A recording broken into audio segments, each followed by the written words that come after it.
Hello, fellow travelers into the unknown. Welcome back to our study of Exodus. Today we are looking at Exodus chapter 24. Would you join me in prayer? God, you are the God who cares for us and who promises your presence with us in all the things that we know, but even more so in the things that are unknown to us. May we become people who learn to trust you and to move closer to you in every single day. So for those who are listening, who are reading your word today, I pray for each of them to experience your presence in a new way and to move closer. In Jesus' name, amen. So in chapter 24, we have just completed the part of Exodus known as the Book of the Covenant, where God has given, it's the initial giving of the law, of the commands that God gives to the people. And Peter Enns, one of our commentators, says that the covenant, so this welcoming of the people into relationship with God, the covenant, says Enns, is confirmed through worship, sacrifice, personal dedication, and the writing of the law. So God's part of the covenant is to say, you'll be my people. This is what I am giving to you, a new life and a different way of life. And the people's response, or the way they confirm their part, or their engaging in or participation in the covenant, and says is worship, sacrifice, personal dedication, and the written law, or the following of the law. So I'm starting right off the bat today with a reflection. So if you want to pause and reflect, here's what's to think about. Like Enns says, Enns has just talked about how the covenant is confirmed. So the question to ask oneself is, how is the covenant that Jesus made with his followers like that? And how do we respond to that covenant? So the Book of the Covenant's been given, and God has called Moses back up Mount Sinai, and along with Moses are some of his companions. So his brother Aaron will come along. Then the author lists these two characters named Nadab and Abihu, who are Moses' nephews because they are the sons of Aaron. And then it says that 70 elders of Israel are also going to go with him. And during this time, they will worship Yahweh. The stone tablets will come, and Moses is going to receive more instructions on how to eventually build the tabernacle, what the system of priests is going to look like, and there'll be more instruction about keeping and honoring the Sabbath. So this group will ascend the mountain, but only Moses will go to what I'm going to call the top. Or Moses will go the farther up the mountain than anybody else to meet with God. And so you see this kind of division of what's happening at Mount Sinai. The people of God are at the bottom of the mountain. The priests and the elders will go partway up, and then Moses will go to be the closest to Yahweh. And this image of kind of this division of the mountain is going to be reflected later in the structure of first the tabernacle, which is the tent of meeting, which is the worship space that they build that moves around with them, and then eventually the temple, the permanent structure where worship will be housed. And so you'll see the same kind of system or division in the tabernacle and the temple. There'll be an outer court where everyone can come. Then there's a holy place, which is reserved for some. And then the Holy of Holies, that most holy place where God's Spirit will dwell, is the place that only one priest will go one time a year on the Day of Atonement. So in the same way that mountain is divided, that will be the pattern for the tabernacle and the temple. It also reminded me, because we are coming up on Holy Week next week, it reminded me of when Jesus has a meal with his disciples on that last Thursday night, and then he goes to the Garden of Gethsemane to pray. And so he takes his disciples with him. So 12 of them go with Jesus, and then he invites 3 of them to go a little bit further, and then Jesus goes along by himself to be with the Father. Jesus is the one that moves the closest to God in the garden, but the others are there. So here's your next pause and reflect. Here's the thought. The ascending of the mountain brings Moses closer and closer to God. And this is a really personal question. How close do you feel to God right now? And what ascent do you think might be before you to move closer? In what ways do you think God might be calling you higher? And when I say you, I'm asking these same questions of myself. How might God be calling us higher and closer to God's self? So, verse 3, it says, Moses told all the people got the Lord's words and laws, and then they responded. So verse 3 and verse 7 are the people's response to this hearing of the law, to receiving the book of the covenant, to hearing what God has for them. And their response is a hearty, we will. We'll do, they say, everything that God has said. We will obey God. So their response and they're moving into their participation in this covenant is to first vocalize, yes, we're going to do this. We agree to this. And in this moment, they're making an oath. As a response to God's covenant with them, they are saying, we want to participate in this with you, God. So I can't say it enough times that God has already invited them into the covenant, and their response isn't to make God do the things that they hope God will do or to make God uphold God's part of the covenant. It's a loving response to the grace of being invited into covenant with God. So their response doesn't make God keep God's part of the bargain, if you will. It is to say, Yahweh wants us. Yahweh wants a relationship with me. Then of course I will obey. Of course I want to participate in this the best way that I can. And so that what God's given them is a way to show them how to, I will say this, love God back, but also the best possible way of living. That covenant, that the law is a way of showing them what's the best way to live. So here's another pause and reflect. The people are promised to obey God. Ask yourself, what promises have I made to God? And how do I see myself responding to the covenant that Jesus instituted in his life and death and resurrection? What does that mean for us now to say we live in a covenant with God? So in the middle of this, verses 4-8, it says that Moses has been writing the things down. God's going to give him the stone tablets that God actually writes the law on. And these items, this written word, this written stuff from Moses and the tablets, they become precious items to the people.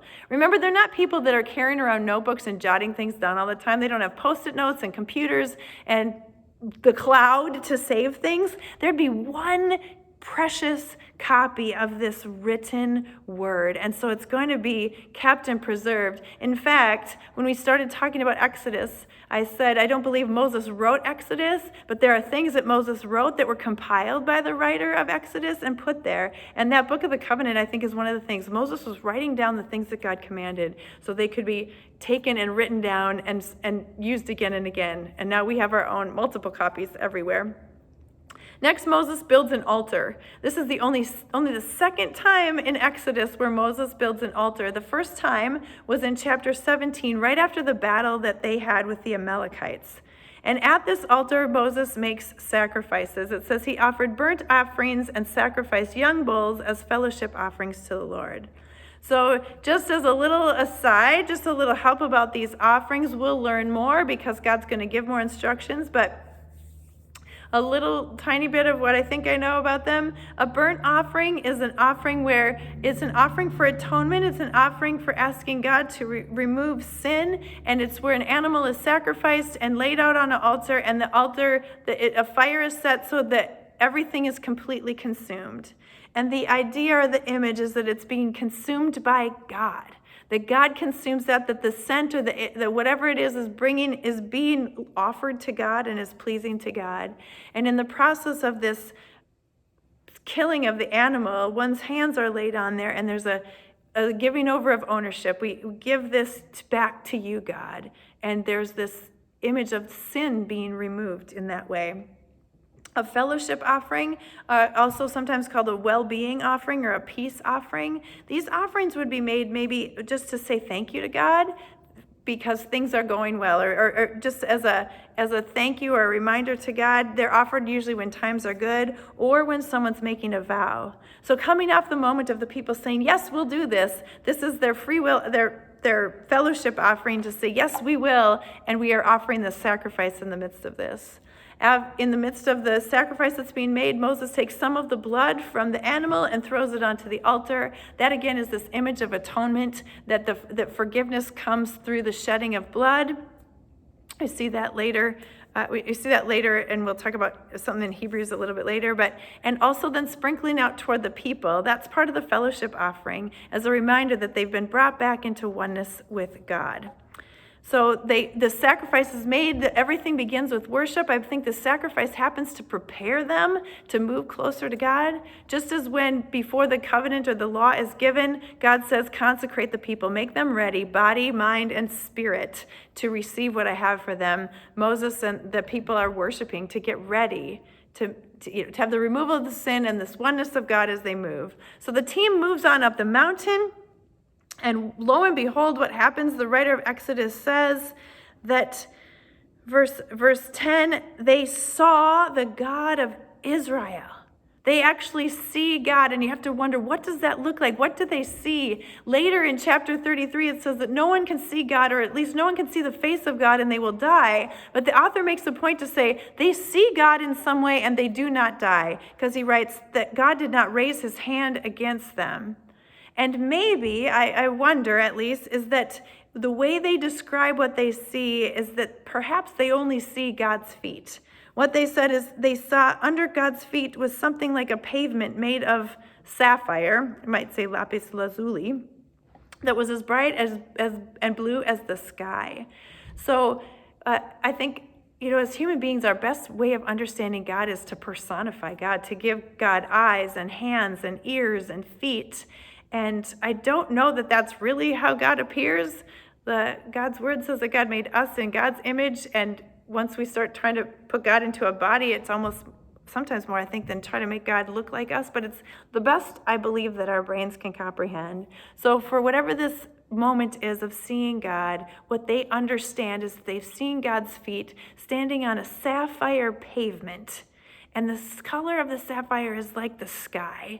And you'd get this picture of saying that God is in the heavens. Their beliefs just saying God is in the highest place that they could possibly imagine, and God is above the heavens if everything's below. So that's, I think, one of the ways that we always think about God is in heaven, and it must be up above us. And so here they are, they see God in whatever way they see God, at least we know how they describe it. And then it says they eat and they drink in that place. In the Old Testament, a meal was always eaten when two parties came together in agreement. So it's part of consummating this covenant that they've come together to have this meal together, and they are eating in the very presence of the Lord. There they are with God, eating in God's presence. So here's something to reflect on. Have you ever thought about what it would be like to see God? And what do you imagine that would look like? And then secondly, what have you experienced, or when have you experienced eating in the presence of the Lord? When you think about what is that like? What does that mean for me today to eat in the presence of God? What does that mean to you? So they have worshiped, they have seen God, they have eaten a meal, and now Moses is going to go further up the mountain, and he leaves behind his brother Aaron and Hur, who we've heard of before, in charge. Now, Hur's name wasn't mentioned at the beginning of the chapter, but clearly he's come along. Aaron's Moses' brother, Hur. We heard, it's so funny, heard about Hur earlier in chapter 17, when they were fighting the battle with the Amalekites. It was Aaron and Hur who were standing next to Moses and helping him hold up his hands during that battle. And this character, Hur, he's one of the elders, and probably one of the older elders, because of what we learn about him later, who would have been very respected in the community. And so Moses leaves them behind to leave them in charge.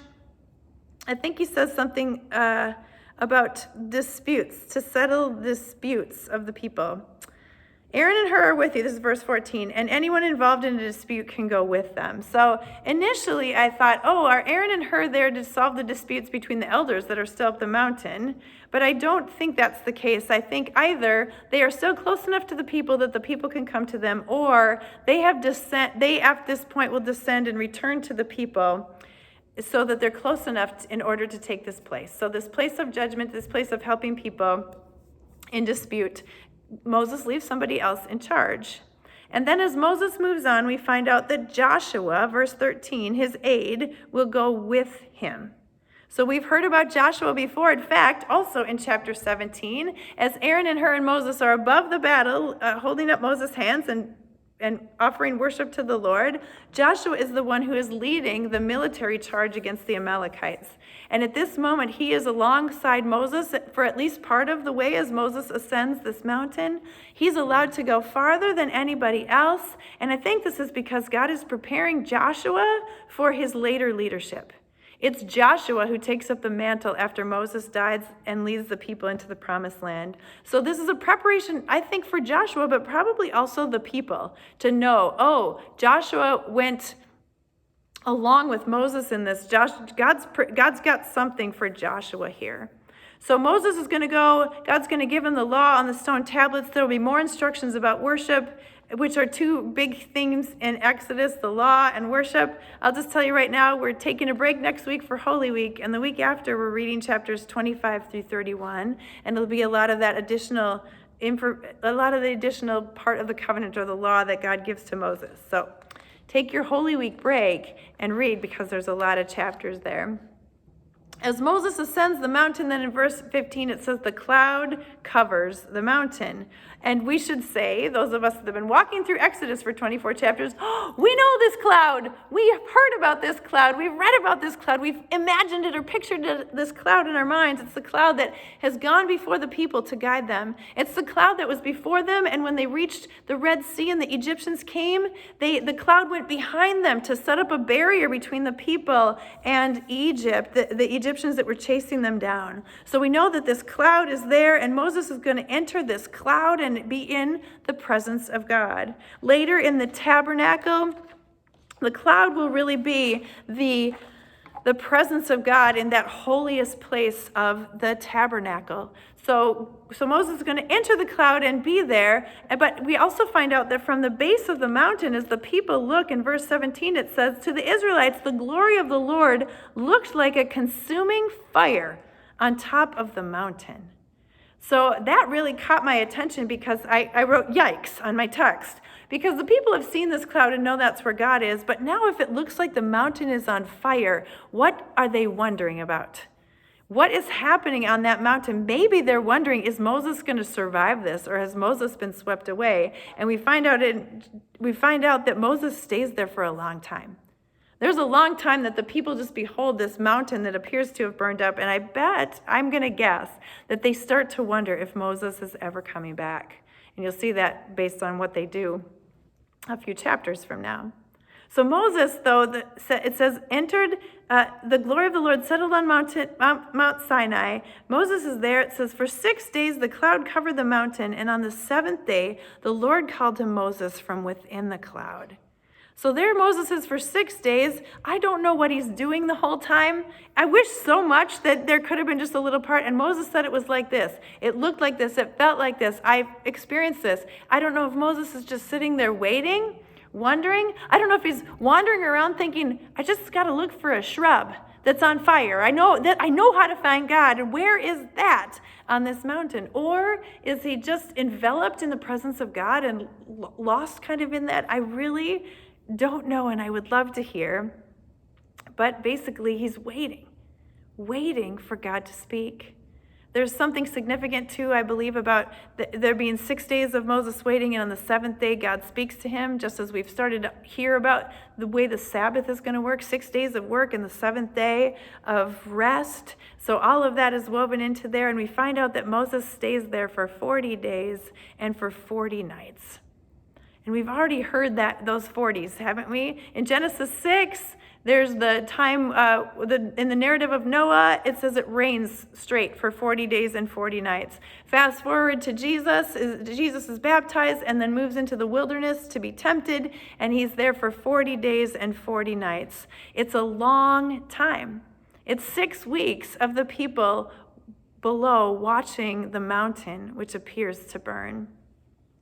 So here's a pause and reflect. Waiting seems to be something that the people of God do a lot of in Exodus. There's waiting for hundreds of years to be rescued from slavery, waiting to get into the promised land, waiting here at the base of Mount Sinai for Moses to return so they might know more. The question is, when was a time that you waited on God? And what are you waiting for right now? I just know this made me think about, everybody's been talking about it. We're hitting these 1-year marks since the pandemic began, or since things began to shut down. And I remember praying so earnestly, saying, Lord, hurry and end this. I know you can end this. I know you can end this. And now 370 or however many days, depending on how you count, I think, wow, we've been waiting for so long. And we see the trickling in of beating this virus through vaccines, but there's still a part of me that says, God, can you make that part go faster? And I have to wonder, why does God make us wait? And if you remember from last week, something that I really stuck out for me in last week was just about how God said when they came to the land, God was going to give it to them little by little. And I think that was all about how much they could handle. And so I guess when I'm in times of waiting, now I'm answering my reflection question on waiting, and you get to hear it. But when I'm thinking about waiting, I think, well, God, maybe it is that you're giving me, us, whomever, all we can handle in little by little increments. And then the question is, so what do I do in the time of waiting? Did I use my time of waiting since 2020 in a good way? Has it moved me closer? Has it allowed me to ascend closer to the Lord in this process? And then just finally on this, just to point you to, if you look at Hebrews chapter 9, the writer of Hebrews is looking back on all of these times and talking about all these things that happened. And, so verses 9, if you look at Hebrews 9, verses 19 through 22, just points back to this offering or the sacrifice that Moses makes. And then it talks about verse 21, in the same way, Moses sprinkled with blood both the tabernacle and everything used in the ceremonies. In fact, says the writer of Hebrews, the law requires that nearly everything be cleansed with blood, and without the shedding of blood, there is no forgiveness. So we are seeing this sacrificial system that God institutes for the people in Exodus will carry them through. Will be the means of grace that God gives for them to be atoned, for sin to be forgiven, and then to be brought back to God. And it moves all the way into Jesus' arrival, and then the shedding of blood that happens is the shedding of Jesus' blood, and Jesus becomes that last sacrifice. So as you move into Holy Week next week, I just encourage you to think about that, about the literal shedding of Jesus' blood and how that becomes forgiveness of sins for all of us as we enter in. So blessings on you. We're taking a week off next week for Holy Week, and we'll be back on that week after Easter with Exodus 25 through 31. Blessings.